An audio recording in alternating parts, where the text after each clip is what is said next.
Students अस्सलाम वालेकुम। उम्मीद करता हूँ आप सब खैरियत से होंगे। अगर आप मेरे चैनल पर नए हैं और आपने अभी तक चैनल को सब्सक्राइब नहीं किया तो चैनल को ज़रूर सब्सक्राइब कर लें और साथ बेल आइकन को प्रेस करें ताकि तमाम लेटेस्ट अपडेट आपको मिलती रहें। अगर आप अपने सब्जेक्ट की तैयारी कर रहे हैं तो सबसे पहले बुक और नोटबुक अपने पास रख लें। उसके बाद आप चैनल की प्ले लिस्ट में जाएँ। प्ले लिस्ट में आपको अपने सब्जेक्ट से मुतल्लिका तमाम वीडियोज़ तरतीब वाइज मिल जाएंगी। अगर आप डायरेक्ट किसी एक्सरसाइज को एक्सेस करना चाहते हैं तो सर्च बार में जाकर पहले क्लास मेंशन करें। क्लास के साथ आगे जो एक्सरसाइज आप देखना चाहते हो उस एक्सरसाइज को मेंशन करें। एक्सरसाइज के बाद बाय सर अहमद राउ लिख दें तो आपके पास मतलूबा जो एक्सरसाइज होगी उसकी वीडियोस आ जाएंगी। बिस्मिल्लाहिर्रहमानिर्रहीम। स्टूडेंट्स, आज हम क्लास 10 साइंस ग्रुप वालों की एक्सरसाइज 3.3 करने जा रहे हैं।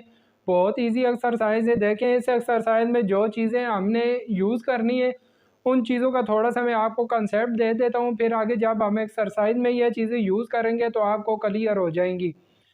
पहले आ जाती है थर्ड प्रोपोर्शनल था, फिर आगे आ जाती है fourth proportional, mean proportional and continue proportional. Third proportional क्या होती है? अगर इस तरह हमारे पास तीन एलिमेंट दिए हुए हों ए बी और सी, बी हमारे पास दो दफ़ा आ रहा हो तो फिर हम सी को क्या कहते हैं? Third proportional. सी हमारे पास क्या है? Third proportional. जो दूसरा एलिमेंट होगा बी उसको हम दो दफ़ा लिख देंगे। फोर्थ प्रोपोर्शनल में क्या है? हमारे पास फोर एलिमेंट आ रहे होते हैं ए बी सी डी। इसमें फिर जो डी है डी को कहते हैं fourth proportional. Mean proportional, mean proportional में भी हमारे पास तीन एलिमेंट होते हैं। जो बी है दूसरा एलिमेंट होता है उसको हम दो दफ़ा लिख देते हैं, तो ये जो बी है जो दो दफ़ा आ रहा है इसको हम कहते हैं मीन प्रोपोर्शनल।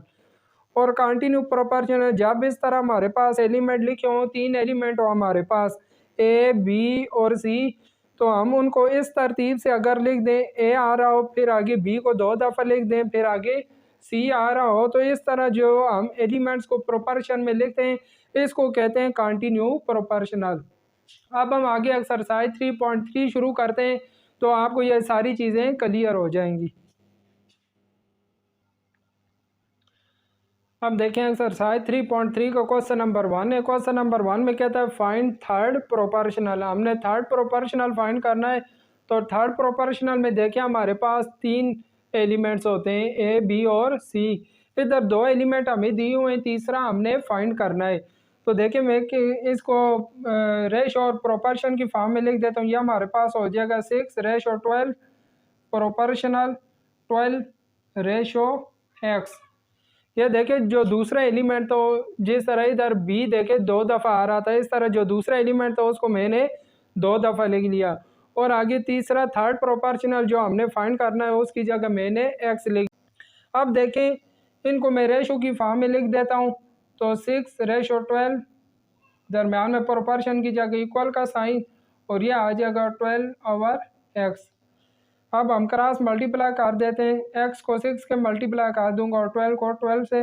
एक्स जब 6 से मल्टीप्लाई होगा तो यह 6x हो जाएगा इक्वल टू 12 को 12 से मल्टीप्लाई करेंगे तो यह हमारे पास 144 आ जाएगा। अब एक्स हमने फाइंड करना है तो 6 को मैं 144 पे डिवाइड कर दूंगा, ये हो जाएगा 144 डिवाइडेड बाई 6। 6 के टेबल से कैंसिल कर देते, देखें 6 1 जार 6, 6 2 जार 12 होगा, 2 कैरी जाएंगे और 6 4 जार 24, तो यह हमारे पास x की वैल्यू आ जाएगी 24। तो यहाँ जो तीसरा नंबर आ रहा होगा x की वैल्यू हमारे पास 24 आ गई है। अब सेकेंड पार्ट में देखिए ए क्यूब और 3a स्क्वायर, इनको मैं रेशो की फॉर्म में लिख देता हूँ। A cube ratio 3a square proportional 3a square ratio X आ जाएगा, क्योंकि थर्ड प्रोपोर्शनल हमने फाइंड करना है तो उसकी जगह मैंने एक्स लगा दिया। अब देखें इनको आप इस तरह फ्रैक्शन की फॉर्म में लिख के क्रॉस मल्टीप्लाई भी कर सकते हैं, या इस तरह एक्सट्रीम और मीन वैल्यू को भी मल्टीप्लाई कर सकते हैं। एक्सट्रीम वैल्यू को मैं मल्टीप्लाई करूँगा तो एक्स ए क्यूब से मल्टीप्लाई होगी, या हमारे पास एक्स ए क्यूब आ जाएगा, दरम्यान में प्रोपोर्शन की जगह इक्वल का साइन आ जाएगी। और जब मीन वैल्यूज़ को मल्टीप्लाई करेंगे, मीन वैल्यूज़ को आपस में मल्टीप्लाई करेंगे तो देखें 3 3 ज़ार 9 आ जाएगा, ए स्क्वायर और ए स्क्वायर मल्टीप्लाई होके ए की पावर 4 आ जाएगी। अब हमने एक्स की वैल्यू फाइंड करनी है, तो ए क्यूब इधर मल्टीप्लाई हो रहा है, दूसरी साइड पे जाके डिवाइड हो जाएगा, तो एक्स हमारे पास इक्वल आ जाएगा 9 ए की power 4 divided by A cube. अब देखें ए क्यूब और यहाँ से पावर क्यूब कैंसिल होके ए की पावर 1 रह जाएगी, तो ये हमारे पास एक्स की वैल्यू आ जाएगी 9a।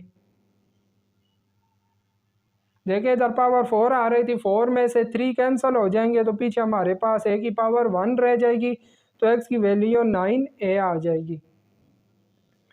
पार्ट 3 में यह दो हमें वैल्यूज़ दी हुई हैं, इनको मैं प्रोपोर्शन की फॉर्म में लिख लेता हूँ। A square minus B square ratio A minus B proportion A minus B ratio x.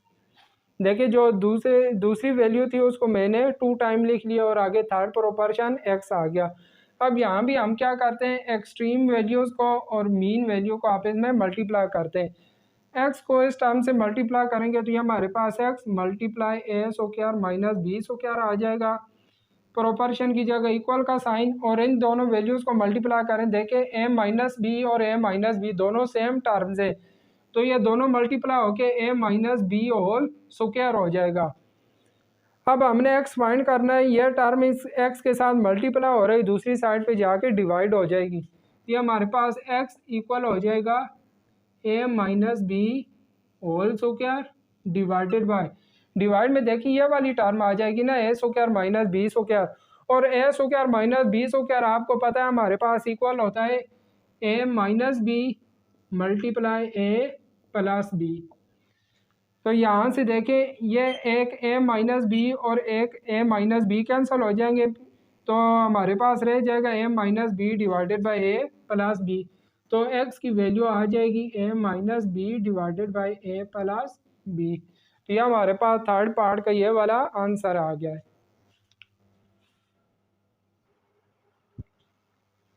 अब देखिए मैं क्वेश्चन नंबर 1 का पार्ट 4 और 5 करने जा रहा हूँ।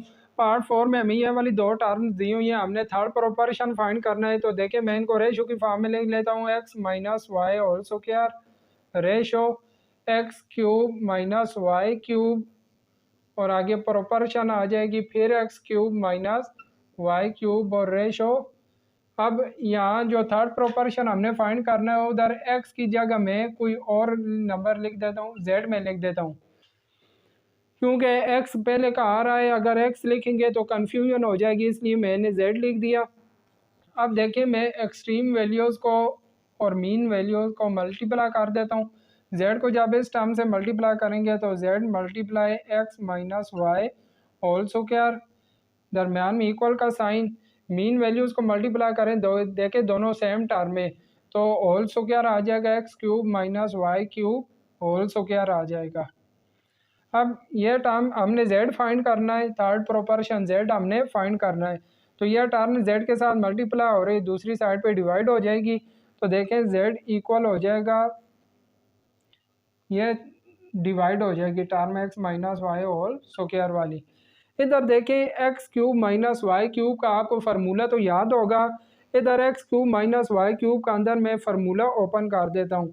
X cube minus Y cube हमारे पास होता है X minus Y X square plus X Y और प्लस वाई स्क्वायर, ये मैंने X cube minus Y cube का फार्मूला ओपन कर दिया, ऊपर स्क्वायर इसी तरह ही आएगा होल स्क्वायर। अब देखिए ये जो स्क्वायर है ये दोनों टर्म्स का मैं अलग अलग कर लेता हूँ, इस टर्म का स्क्वायर अलग कर लूँगा और इसका स्क्वायर अलग कर लूँगा, तो z इक्वल हो जाएगा x minus Y whole square और साथ आ जाएगा x square plus X Y और प्लस वाई स्क्वायर का square divided by X minus Y का स्क्वायर आ रहा है। अब देखें x माइनस वाई स्क्वायर और x माइनस वाई स्क्वायर ये वाली दोनों टर्म्स कैंसिल हो जाएंगी, तो z का हमारे पास ये वाला आंसर आ जाएगा। तो z का आप यही वाला आंसर खुद लिख लेंगे, X square plus X Y plus Y square whole square. Next part 5 है, इसमें हमें ये वाली दो टर्म्स दी हुई हैं, तो इनको मैं लिख लेता हूँ X plus Y whole square, दरम्यान में रेशो आ जाएगी और अगली टर्म आ जाएगी X square minus x Y minus 2y square. आगे प्रोपोर्शन, फिर इस टर्म को लिखेंगे X square minus x Y minus 2y square और रेशो z आ जाएगा। अब मैं एक्सट्रीम और मीन वैल्यूज़ को मल्टीप्लाई करता हूँ। ये एक्सट्रीम वैल्यूज़ आ गई, ये दोनों मीन्स आ गई। z को इस टर्म से मल्टीप्लाई करता हूँ तो z multiply x plus Y whole square हो जाएगा। आगे इक्वल का साइन आ गई है, देखें दोनों सेम टर्म्स है, तो जब इनको मल्टीप्लाई करेंगे तो इस टर्म का होल स्क्वायर आ जाएगा। X square minus x Y minus 2y square का होल स्क्वायर आ जाएगा। अब हमने z फाइंड करना है। z को मैं इधर ही छोड़ता हूँ, यह टर्म मल्टीप्लाई हो रहा है, दूसरी साइड पे जाके डिवाइड हो जाएगी, तो इस टर्म को इधर डिवाइड कर देंगे, x plus Y whole square divide हो जाएगा। अब देखिए यह जो टर्म है x square minus x Y minus 2y square, इसकी मैं फैक्टराइजेशन कर लेता हूँ। आपको फैक्टराइजेशन तो करना आती है, जब इसकी मैं फैक्टराइजेशन करूँगा तो हमारे पास अंदर दो फैक्टर बन जाएंगे, ऊपर होल स्क्वायर उसी तरह ही आएगा। अंदर हमारे पास इसके दो फैक्टर बन जाएंगे, एक फैक्टर आ जाएगा एक्स प्लस वाई और दूसरा इसका फैक्टर आ जाएगा एक्स माइनस 2y। ये हमारे पास इसकी फैक्टराइजेशन की तो दो फैक्टर बन गए। अब देखें इन दोनों का स्क्वायर मैं अलग अलग कर लेता हूँ, तो z इक्वल हो जाएगा एक्स प्लस वाई स्क्वायर, आगे आ जाएगा x minus 2y square divided by x plus Y square. अब यह स्क्वायर और स्क्वायर वाली टर्म दोनों कैंसिल हो जाएंगी और हमारे पास z का ये वाला आंसर आ जाएगा। z की वैल्यू आ जाएगी x minus 2y whole square. तो यही हमारे पास थर्ड प्रोपोर्शन फाइंड हो गया है। पार्ट 6 में देखें हमें ये वाली दो टर्म्स दी हुई है, इनको मैं प्रोपोर्शन की फॉर्म में लिख लेता हूँ। तो ये हमारे पास फर्स्ट टर्म आ जाएगी P square minus Q square divided by P cube plus Q cube ratio P minus Q divided by P square minus P cube plus Q square. आगे प्रोपोर्शन की साइन आ जाएगी, फिर इस टर्म को दोबारा लिखेंगे P minus Q divided by P square minus P Q plus Q square और आगे में जो थर्ड प्रोपोर्शन है वो एक्स ले लिया। अब मैं एक्सट्रीम और मीन वैल्यूज़ को मल्टीप्लाई करता हूँ, यह दोनों मीन वैल्यूज़ आ गई और ये वाली एक्सट्रीम वैल्यूज़। एक्स को मैं इस टर्म से मल्टीप्लाई करूँगा तो यह हमारे पास हो जाएगा x multiply P square minus Q square divided by P cube plus Q cube, दरम्यान में इक्वल का साइन आ जाएगी और इन दोनों टर्म्स को मल्टीप्लाई करेंगे। देखें दोनों सेम टर्म्स है, न्यूमिनेटर का भी स्क्वायर आ जाएगा और डिनोमिनेटर का भी स्क्वायर आ जाएगा। इन दोनों टर्म्स को मल्टीप्लाई करेंगे तो ये हमारे पास हो जाएंगी P minus Q whole square divided by P square minus P Q plus Q square whole square आ जाएगा। अब हमने यह वाला थर्ड प्रोपोर्शन एक्स फाइंड करना है। ये वाली टर्म एक्स के साथ मल्टीप्लाई हो रही, दूसरी साइड पे जाके डिवाइड हो जाएगी और आपको पता है डिवाइड को जब हम मल्टीप्लाई में चेंज करते हैं तो इस टर्म का रेसिप्रोकल ले लेते हैं। तो देखें एक्स हमारे पास इक्वल हो जाएगा, एक्स इक्वल हो जाएगा p minus Q whole square divided by P square minus P Q plus Q square whole square. Multiply, divide को जब हम मल्टीप्लाई में चेंज करेंगे तो इस टर्म का रेसिप्रोकल आ जाएगा। रेसिप्रोकल लेंगे तो P cube plus Q cube numerator में चला जाएगा और ये वाली टर्म डिनोमिनेटर में आ जाएगी। अब देखिए मैं क्या करता हूँ, P cube plus Q cube का भी फार्मूला ओपन कर देता हूँ और P square minus Q square का भी फार्मूला ओपन कर देता हूँ।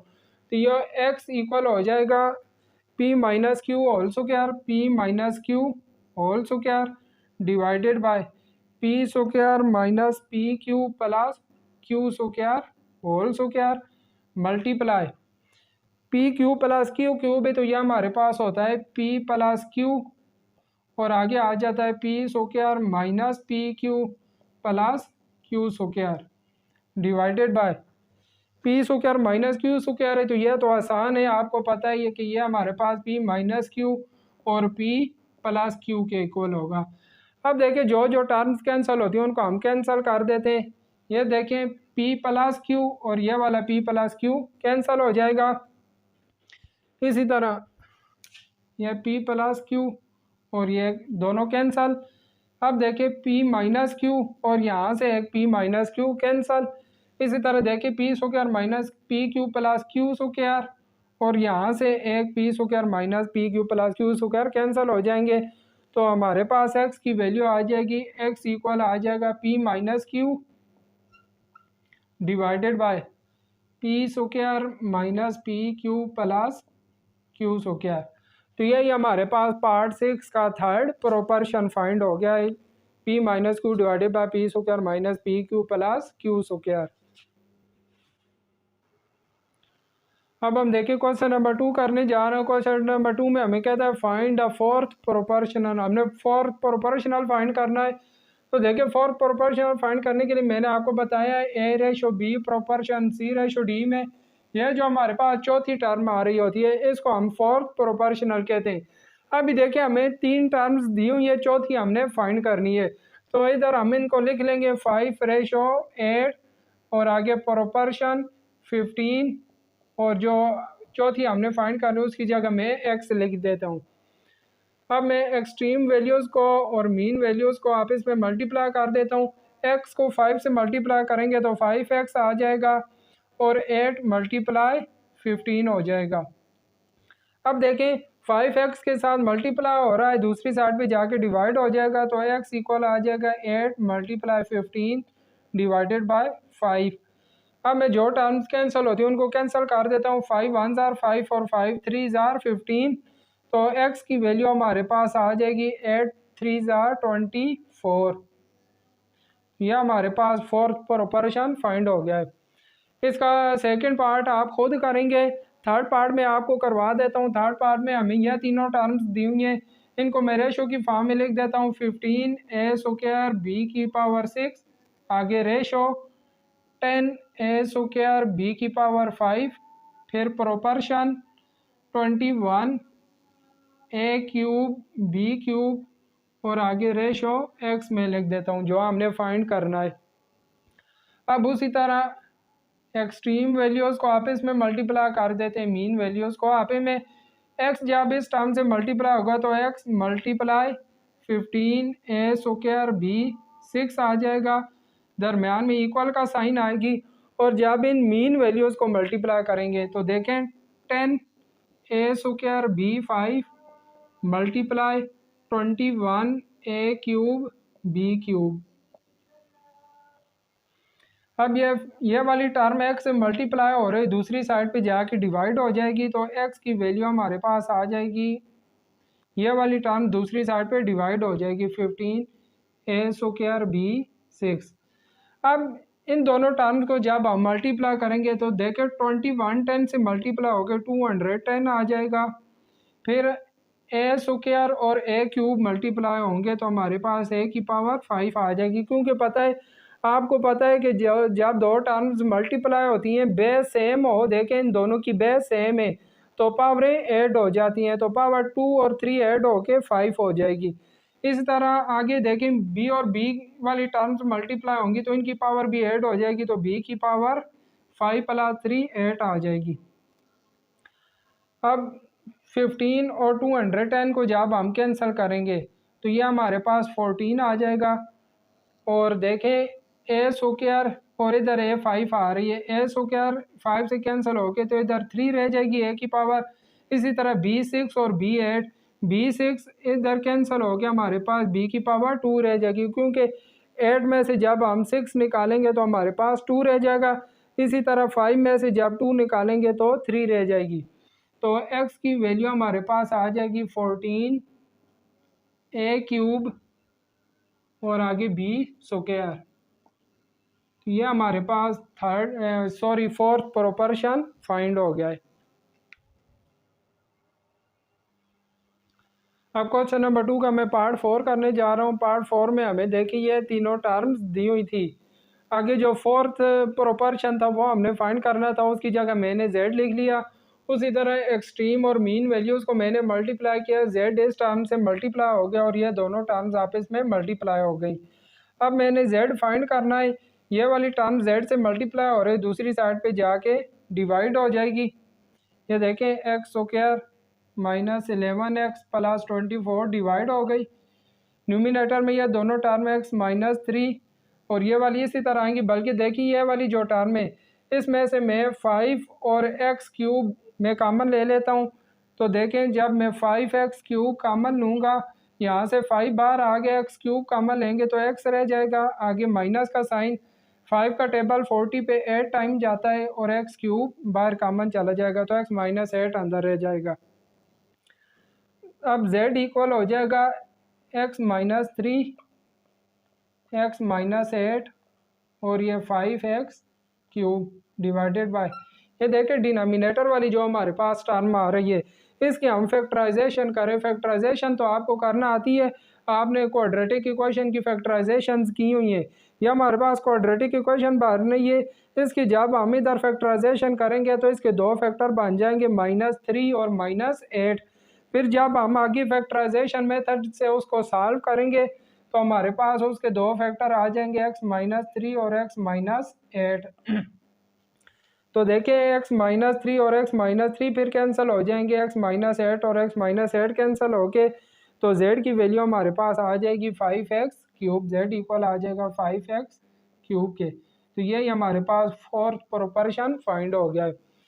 नेक्स्ट मैंने 4 पार्ट आपको करवाया, आगे इसका जो पार्ट 5 है, पार्ट 5 और पार्ट 6 सेम थे, मैं पार्ट 6 आपको करवा देता हूँ, पार्ट 5 की आप खुद प्रैक्टिस करेंगे क्योंकि पार्ट 5 में भी हमारे पास यही P Q plus Q cube वाला फार्मूला लग रहा था। वो फार्मूला जब मैं इधर ओपन करूँगा तो आपको फार्मूला पता चल जाएगा, फिर आप पार्ट 5 आसानी से कर लेंगे। अब देखें यहाँ भी मैंने एक ये वाली टर्म दी हुई थी, दूसरी ये और तीसरी ये, इन तीनों टर्म्स को मैंने रेशो और प्रोपोर्शन में लिख दिया है। आगे जो टर्म हमने फाइंड करनी है उसकी जगह मैंने x लगा दिया है। एक्सट्रीम वैल्यूज़ को मैंने मल्टीप्लाई कर दिया, दरम्यान में इक्वल का साइन और ये दोनों मीन्स आ रही थी, इन दोनों को मैंने मल्टीप्लाई कर दिया। अब मैंने x फाइंड करना है, x को मैं इधर ही छोड़ूंगा, ये जो टर्म आ रही है इसको दूसरी साइड पे डिवाइड कर देंगे तो ये डिवाइड हो गया, हमारे पास आ जाएगी P square minus Q square multiply P square plus P Q plus Q square. अब देखिए न्यूमिनेटर में हमारे पास P cube plus Q cube और P cube minus Q cube आ रहा है, ये हमारे पास क्यूब वाले फार्मूले बन रहे हैं। तो यह जो P cube plus Q cube है ये हमारे पास होगा P plus Q multiply P square minus minus P Q plus Q square. P Q plus Q cube का मैंने फार्मूला ओपन कर दिया, आगे P cube minus P Q cube ये हमारे पास इक्वल होगा P minus Q P square plus P Q और प्लस क्यू स्क्वायर आ जाएगा। अब देखें तमाम टर्म्स आपस में मल्टीप्लाई हो रही हैं, यह जो p प्लस क्यू और ये p माइनस क्यू, ये इन दोनों को जब हम इकट्ठा करेंगे तो यह हो जाएंगी p square minus Q square. क्योंकि आपको पता है जब दो टर्म मल्टीप्लाई हो रही हो, सेम टर्म्स हो, एक में प्लस हो एक में माइनस हो, तो वो हमारे पास पहली टर्म का स्क्वायर माइनस दूसरी टर्म का स्क्वायर आ जाता है। तो इन दोनों टर्म्स को मल्टीप्लाई करेंगे तो P square minus Q square हो जाएगा। आगे ये दोनों टर्म्स इसी तरह ही आ जाएंगी, P square minus P Q plus Q square और आगे ये वाली टर्म आ जाएगी P square plus P Q और plus Q square divided by, इनके नीचे यह वाली डिवाइड हो रही थी P square minus Q square और आगे आ रहा है P square plus P Q और प्लस क्यू स्क्वायर। अब हम देखते हैं कि कौन सी टर्म्स कैंसिल हो रही हैं। तो देखें P square minus Q square और P square minus Q square ये दोनों टर्म्स कैंसिल हो जाएंगी।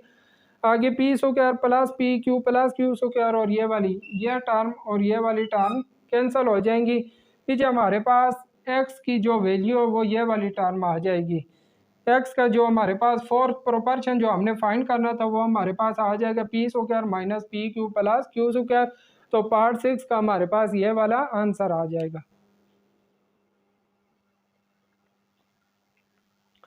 क्वेश्चन नंबर 3 में देखें हमें कह रहा है फाइंड मीन प्रोपोर्शनल। हमने मीन प्रोपोर्शनल फाइंड करना है बिटवीन इन दो टर्म्स के दरमियान हमने मीन प्रोपोर्शनल फाइंड करना है। इसी तरह इधर ये दो टर्म्स दी हुई हैं, इनके दरमियान मीन प्रोपोर्शनल फाइंड करना है और इधर ये दोनों टर्म्स दी हुई हैं। मीन प्रोपोर्शनल के लिए देखें हमारे पास 3 टर्म्स होती हैं। ये जो दरमियान वाली टर्म है इसको हम कहते हैं मीन प्रोपोर्शनल। जो बी आ रहा है 2 दफ़ा इसको कहते हैं मीन प्रोपोर्शनल। तो देखें अब मैं इधर लिख लेता हूँ 20 रेशो एक्स, क्योंकि मीन प्रोपोर्शनल फाइंड करना है तो मीन प्रोपोर्शनल की जगह देखें मैंने एक्स ले लिया और आगे 45 आ रहा है। अब उसी तरह ही मैं एक्सट्रीम वैल्यूज़ को और मीन वैल्यूज़ को मल्टीप्लाई कर देता हूँ। तो देखें एक्स और एक्स को मल्टीप्लाई करेंगे तो ये हमारे पास एक्स हो क्या हो जाएगा 20 और 45 को मल्टीप्लाई कर देंगे 20 मल्टीप्लाई 45 हो जाएगा। तो एक्स स्क्वायर इक्वल आ जाएगा 20 को 45 से मल्टीप्लाई करेंगे तो ये हमारे पास 900 हो जाएगा। तो जब दोनों तरफ स्क्वायर रूट लेंगे लेफ्ट साइड से स्क्वायर रूट कैंसिल हो जाएगा तो एक्स इक्वल आ जाएगा प्लस माइनस 900 का स्क्वायर रूट हमारे पास 30 होता है। आपको पता है जब हम स्क्वायर को ख़त्म करते हैं तो दूसरी साइड पे प्लस माइनस का साइन लगाते हैं। तो यह हमारे पास मीन प्रोपोर्शनल फाइंड हो गया प्लस 30 और माइनस 30। पार्ट 3 में ये वैल्यूज़ हमें दो दी हुई हैं, इनको मैं प्रोपोर्शन की फॉर्म में लिख देता हूँ 15 P4 QR cube ratio X आ जाएगा प्रोपोर्शन एक्स और रेशो 135 Q5 और R की पावर 7। अब ये मीन वैल्यूज़ और एक्सट्रीम वैल्यूज़ को मल्टीप्लाई कर देते हैं। मीन वैल्यूज़ को मल्टीप्लाई करेंगे तो एक्स क्या आ जाएगा इक्वल टू इन दोनों वैल्यूज़ को आपस में मल्टीप्लाई कर देते हैं 15 P की पावर 4 Q और R क्यूब मल्टीप्लाई 135 और आगे Q की पावर 5 और R की पावर 7 आ रही है। तो देखें एक्स स्क्वायर इक्वल आ जाएगा 15 और 135 को जब हम मल्टीप्लाई करेंगे तो ये इक्वल होगा 2025। इसी तरह आगे P4 आ जाएगा। ये देखिए Q इधर भी आ रहा है और इधर भी, तो पावर Z हो जाएंगी, इधर पावर 1 है इधर 5 है तो ये Q की पावर 6 हो जाएगी। इसी तरह R को मल्टीप्लाई करेंगे तो R की पावर भी ऐड हो गए 3 + 7 R की पावर 10 आ जाएगी। तो एक्स स्क्वायर यह हमारे पास इक्वल 5 को हम लिख लेंगे 45 का स्क्वायर।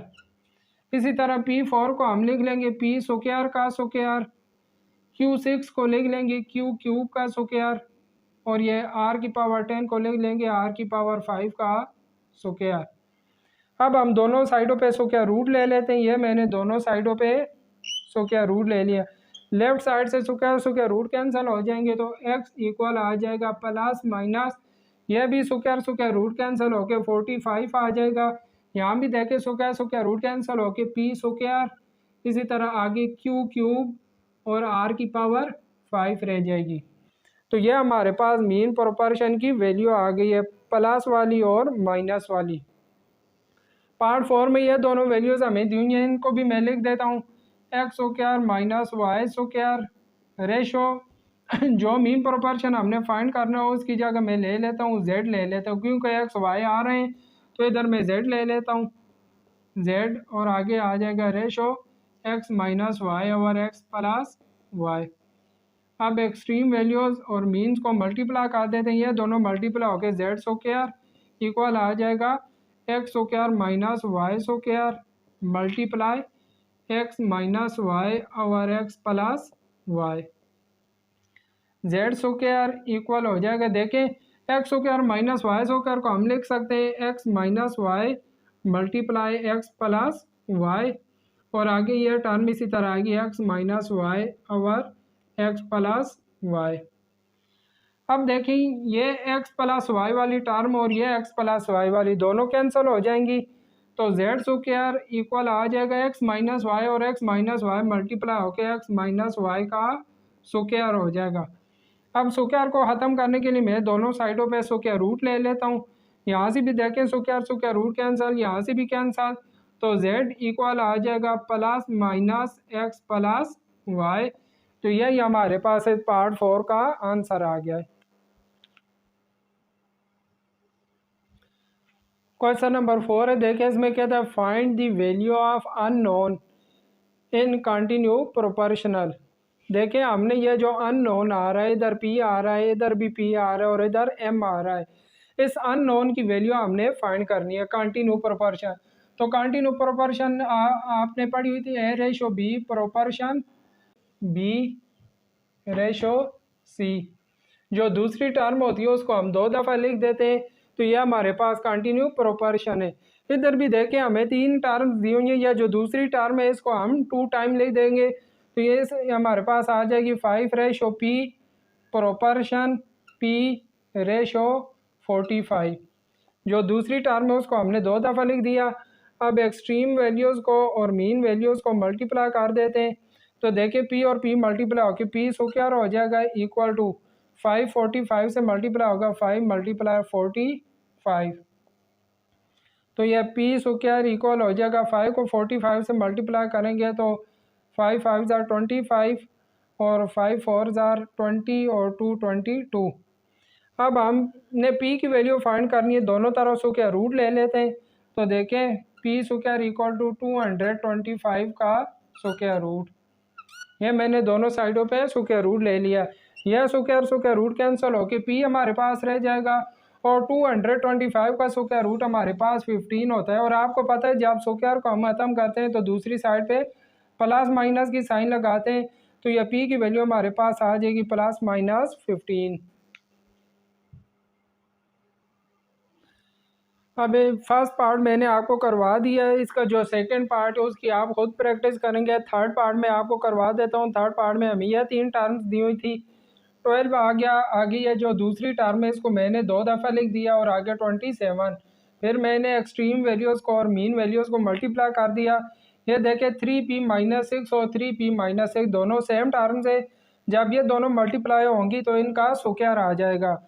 और 12 और 27 को मैंने मल्टीप्लाई कर दिया। 12 और 27 को मल्टीप्लाई करेंगे तो 324 आ जाएगा और लेफ्ट साइड पे 3p-6 का स्क्वायर। अब स्क्वायर को ख़त्म करने के लिए मैंने दोनों साइडों पे स्क्वायर रूट ले लिया। लेफ्ट साइड से स्क्वायर रूट कैंसिल होके 3p-6 रह जाएगा और 324 का स्क्वायर रूट हमारे पास होगा 14।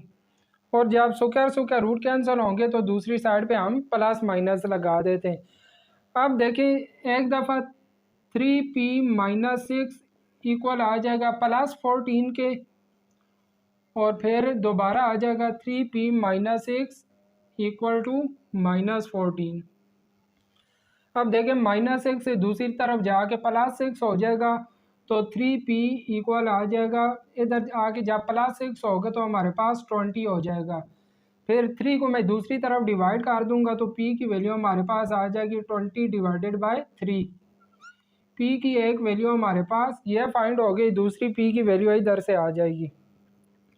3p इक्वल हो जाएगा, या देखें -6 से दूसरी तरफ जाके +6 होगा। -14 में से जब हम +6 को निकालेंगे तो हमारे पास -8 रह जाएगा। तो 3 को दूसरी तरफ डिवाइड करेंगे तो यहाँ से p की वैल्यू -8 डिवाइडेड बाय 3 आ जाएगी। तो ये हमारे पास p की 2 वैल्यूज़ फाइंड हो गई हैं। अब इस क्वेश्चन में ये तीनों टर्म्स हमें दी हुई थी। ये जो दूसरी टर्म है इसको मैंने 2 टाइम लिख दिया। एक्सट्रीम वैल्यूज़ को और मीन वैल्यूज़ को मल्टीप्लाई किया, ये दोनों सेम टर्म में मल्टीप्लाई होके हम -3 का स्क्वायर इक्वल टू 7 को 28 से मल्टीप्लाई करेंगे तो 196 आ जाएगा। 196 हमारे पास 14 का स्क्वायर होता है। अब स्क्वायर को ख़त्म करने के लिए मैंने दोनों साइडों पे स्क्वायर रूट ले लिया। लेफ्ट साइड से भी स्क्वायर रूट कैंसिल हो जाएंगे, राइट साइड से भी, तो यह हमारे पास m-3 इक्वल आ जाएगा +-14 के। अब एक दफ़ा मैं m-3 इक्वल टू +14 ले लूँगा और दोबारा m-3 इक्वल टू -14। यहाँ से -3 ये दूसरी तरफ जाके +3 हो जाएगा, तो m इक्वल आ जाएगा 14 + 3 और 14 प्लस 3 हमारे पास m की वैल्यू आ जाएगी 17। यहाँ से देखें m इक्वल हो जाएगा -14 प्लस 3। -14 में से जब हम +3 को निकालेंगे तो m की वैल्यू हमारे पास -11 आ जाएगी। तो ये देखिए हमारे पास ये पार्ट 4 का आंसर आ गया है। ये m अननोन था तो हमने m की वैल्यूज फाइंड कर लिए। तो क्वेश्चन नंबर 4 भी हमारा कंप्लीट हो गया है। क्वेश्चन नंबर 4 एक्सरसाइज 3.3 का लास्ट क्वेश्चन था। तो इसी के साथ ही हमारी आज की ये एक्सरसाइज कंप्लीट हो गई है। बहुत इजी एक्सरसाइज थी। उम्मीद करता हूँ कि आपको अच्छी तरीके से समझ आ गई होगी। अगर आप इसकी प्रैक्टिस करेंगे तो आपको और ये अच्छी तरीके से तैयार हो जाएगी। तो इंशाल्लाह कल नेक्स्ट वीडियो में मिलते हैं। तब तक के लिए अल्लाह हाफिज़।